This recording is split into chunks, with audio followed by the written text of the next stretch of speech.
O tabagismo é considerado pela Organização Mundial da Saúde a principal causa de morte evitável no mundo. A OMS estima que 1/3 da população seja fumante. Cerca de 10 mil pessoas morrem por dia por causa do tabaco. Mesmo com dados tão alarmantes, por que pessoas ainda fumam? A reportagem é de Gabriela Frontini.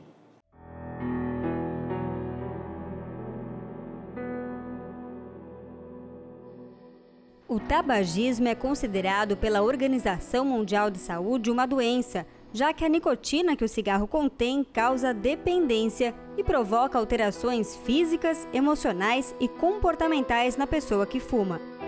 Arsênico, acetona, amônia, monóxido de carbono, esse mesmo que sai dos escapamentos dos veículos, mercúrio, naftalina e outras milhares de substâncias tóxicas.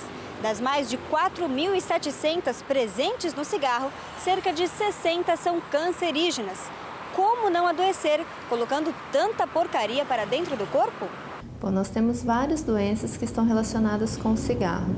Entre elas, as doenças vasculares, cardiovasculares, como angina, infarto do miocárdio, as insuficiências vasculares que podem levar até necrose de membros, as doenças pulmonares, como bronquite crônica, enfisema, e o câncer. Nós temos vários tipos de câncer que são relacionados com o cigarro, principalmente o câncer de pulmão.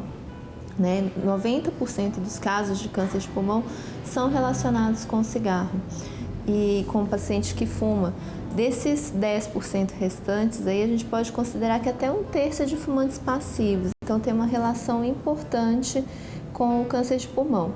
Mas as pessoas também têm uma falsa ideia de que é só o câncer de pulmão, que é o órgão mais afetado pelo cigarro. Mas não, a gente também tem o câncer de boca, laringe, faringe, câncer de cabeça e pescoço de uma forma em geral, que são relacionados com o cigarro, câncer de esôfago, câncer do trato gastrointestinal, como câncer gástrico, também é muito relacionado, e câncer de bexiga, rim e colo uterino também é bastante relacionado com o cigarro. O cigarro causa doenças que vão aparecer e incomodar o fumante a longo prazo. Muitos só procuram ajuda quando já adoeceram de tal forma que, se não pararem de fumar, o tempo de vida é muito curto. A maioria dos pacientes que chega com um diagnóstico de câncer que está relacionado principalmente com o tabagismo, eles tomam essa consciência, eles tentam parar, mas muitas vezes é difícil, Às vezes a gente recebe o paciente que fala, meu diagnóstico foi há 1 mês, parei de fumar. Tem quanto tempo que você parou de fumar? 1 mês. Então, muitas vezes essa consciência vem com a doença. É o caso de Dona Raimunda, diagnosticada com pneumonia. Dona Raimunda, quando que a senhora decidiu parar de fumar? Há 15 dias atrás que eu fiquei doente, que eu peguei pneumonia. E há quanto tempo a senhora já é fumante? Mais de 30 anos. E a decisão foi difícil ou por conta da doença foi mais rápido? Foi por causa da doença que foi mais rápido. E como que você soube desse grupo aqui no HU? A médica aqui dentro internada perguntou para mim se eu não queria participar, se eu era fumante. E está determinada a parar? Tô. Roseli, há quanto tempo você é fumante? Há 30 anos. E o que te impulsionou a tentar parar de fumar? Fiquei internada com enfisema pulmonar. Enfisema é uma das doenças pulmonares mais graves. Entenda o que acontece no corpo. Durante a inspiração e a expiração, os pulmões saudáveis apresentam uma elasticidade natural. Eles se expandem e se contraem juntamente com o diafragma, alternadamente enchendo-se de ar e depois esvaziando-se. Os ramos dos brônquios terminam em sacos de ar microscópicos chamados de alvéolos. Através de milhões de minúsculos alvéolos elásticos, o oxigênio se mistura na corrente sanguínea e o dióxido de carbono é removido. O enfisema faz com que as paredes que separam os alvéolos progressivamente se decomponham. Os alvéolos então se fundem em sacos de ar maiores, reduzindo significativamente a sua elasticidade. À medida que a doença se espalha, seu impacto na respiração vai aumentando. Durante a inspiração, as partes doentes do pulmão ficam insufladas e retêm ar. Isso faz com que as áreas adjacentes do pulmão sejam comprimidas, reduzindo a ventilação em áreas mais saudáveis com o tecido pulmonar preservado. Ao mesmo tempo, o diafragma é empurrado para baixo e achatado, tornando a respiração ainda mais difícil. Por isso, o cerco está se fechando cada vez mais. Em São Paulo, por exemplo, a lei antifumo, criada em 2009, fez a diferença para muita gente. O senhor é fumante? Não. Essa lei antifumo que vem desde 2009 proibindo o fumo em lugares públicos fechados ajudou ou atrapalhou o senhor? Ajudou. Ela é bem-vinda. Nós estamos em alguns lugares que o pessoal fuma, fica como se fôssemos fumantes. Então o senhor achou boa? Achei boa. Ajudou, porque assim eu deixei de fumar, né? O fato de não estar ali perto de fumantes dá um alívio. É uma grande coisa, né? Porque você está se alimentando. E com fumante no restaurante, por exemplo, né? É um horror, né? Ajuda. Você reduz pelo menos um pouquinho, né? 1, 2, você economiza na tua saúde. Não incomoda a senhora ter que sair do lugar para então fumar? Não. Regras da Agência Nacional de Saúde Suplementar estimulam a realização do parto normal. A intenção é conscientizar gestantes sobre os riscos representados pela cesariana. Pelo menos 84,6% dos partos na rede particular são realizados por intervenção cirúrgica. O recomendado é que a taxa fique entre 10% e 15%. A entrevista especial de hoje é com o ginecologista e obstetra Marco Aurélio Vilardi.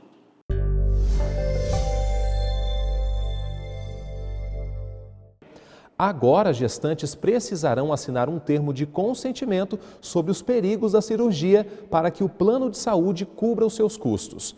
As medidas buscam fazer com que médicos tenham um papel mais ativo para informar os benefícios e prejuízos da cesariana. Segundo a Organização Mundial da Saúde, mais da metade dos bebês brasileiros nascem desta forma. O índice chega a 84,6% na rede particular. O recomendado é que a taxa fique entre 10% e 15%. Vamos entender melhor os riscos dessa cirurgia agora com o ginecologista e obstetra Marco Aurélio Vilardi. Olá, doutor Marco, Olá. Seja bem-vindo ao Repórter Setorial. Prazer. Obrigado por contar aqui com a sua presença. Doutor Marco, a primeira pergunta que eu quero te fazer, aliás, vendo inclusive dados dessa pesquisa, né, a gente fica pensando, por que as cesarianas são os procedimentos agora mais comuns na hora do parto? Não deveria ser o contrário?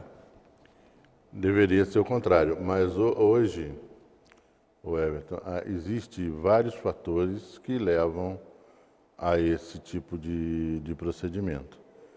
Tá? Um parto normal, por exemplo, a disponibilidade do médico junto ao paciente seria muito grande, né? Tem que estar do lado, sempre acompanhando para evitar complicações, né? Porque se você analisar, existem algumas complicações que acontecem na gestante que evolui para um parto normal, pode acontecer, né? Então, existe essa disponibilidade. Existe outro problema também, que é a própria gestante não querer optar pelo parto normal, né? Hoje, a grande maioria das gestantes querem optar por fazer uma cesárea eletiva. Então, isso vem levando a aumentar o índice de cesarianas no Brasil. Eu acho que esse índice de 10%, 15% que está indicado aí que vai atingir, nós não vamos conseguir nunca mais. Agora, doutor, aqui, antes de nós começarmos a nossa entrevista, o senhor estava comentando que chegou a fazer mais de 10 mil partos, né? Então, ou seja, tem uma experiência muito grande para responder essa pergunta aqui que eu vou te fazer agora. Quais são as vantagens, então, e desvantagens do parto cesáreo? A vantagem é a resolução rápida, sem muita complicação. Ela não tem dor na hora do parto, normalmente vai ter alguma dor no pós-operatório de uma cesárea. Os riscos de uma infecção de uma cirurgia, qualquer cirurgia que você faça, tanto cesárea quanto qualquer outro tipo de cirurgia, você tem risco de infecção. E outra, o pessoal fala, mas tem muito problema com o recém-nascido e tal. Lógico, uma cesárea bem indicada, na hora certa, dificilmente tem problema. Mas se você notar que todos os casos ruins também são indicados cesárea, com uma hipertensão materna, uma diabetes, uma hemorragia no final da gravidez, isso tudo leva você a indicar uma cesárea, e são complicações que podem acontecer tanto para a mãe quanto para a criança, aumenta os riscos da cesariana, né? Então, a vantagem é justamente a resolução rápida. Porque às vezes você fica acompanhando um trabalho de parto ali 15, 16 horas, né? E a cesárea você vai lá, marca e em 1 hora, 40 minutos, 1 hora está resolvido. Entendeu? Então, essa é a vantagem que a gestante e alguns médicos acham da cesárea. Hoje, o médico, para estar junto acompanhando o trabalho de parto, a evolução de um parto normal, é complicado. Hoje, aqui na maternidade da nossa cidade, nós temos um médico fazendo parto. A gente tem, em 12 horas de plantão, 10, 12 partos. Não dá para... É complicado, o médico não tem como ficar lado a lado ali com a paciente, acompanhando uma evolução de um trabalho de parto normal.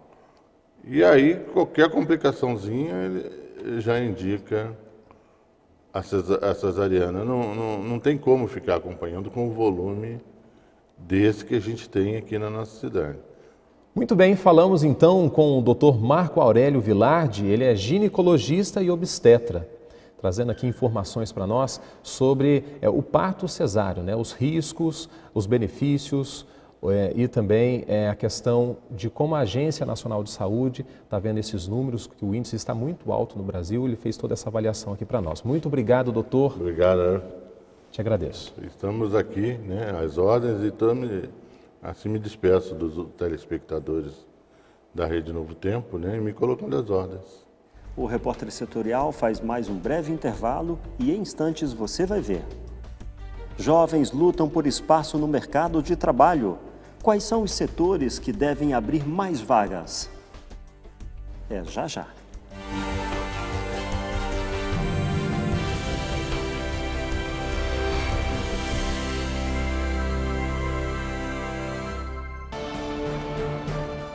O repórtersetorial.com é o seu novo acesso.